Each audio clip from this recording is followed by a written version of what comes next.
Model ও অভিনেত্রী হুমায়রা আসগর আলীর অর্ধগলিত মরদেহ উদ্ধার করেছে পুলিশ। মঙ্গলবার দুপুরে করাচির একটি বাসা থেকে মরদেহটি উদ্ধার করা হয়। পুলিশ জানিয়েছেন তিনি হয়তো কয়েক মাস আগে মারা গেছেন। খবর ডন নিউজের।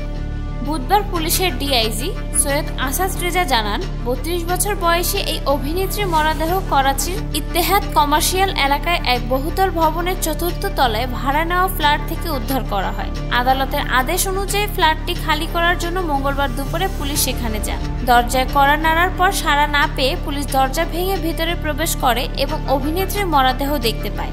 তিনি আরও জানান, হুমায়রার পরিবার লাহোরে থাকে। যোগাযোগ করা হলে তার বাবা লাশ নিতে রাজি হয়নি। বিষয়টি জানতে পেরে শোবিজ সংশ্লিষ্টরা লাশ দাফনের আগ্রহ প্রকাশ করেন। পরিবার যদি হুমায়রার লাশ গ্রহণ না করে তাহলে তাদের কাছে হস্তান্তর করা হবে। আসাদ রেজা জানান, লাশ ময়নাতদন্তের জন্য জিনহা পোস্ট গ্র্যাজুয়েট মেডিকেল সেন্টারে পাঠানো হয়েছে। মেডিকেল রিপোর্ট আসার পর মৃত্যুর সঠিক কারণ জানা যাবে। লাহোরে জন্ম নেওয়া হুমায়রা ২০২৩ সালে মডেলিং শুরু করেন।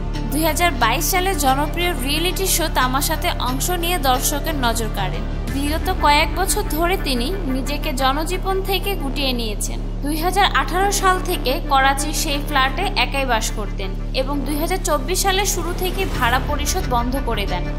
আখি, আন্তর্জাতিক ডেস্ক, জনতার জাগরণ।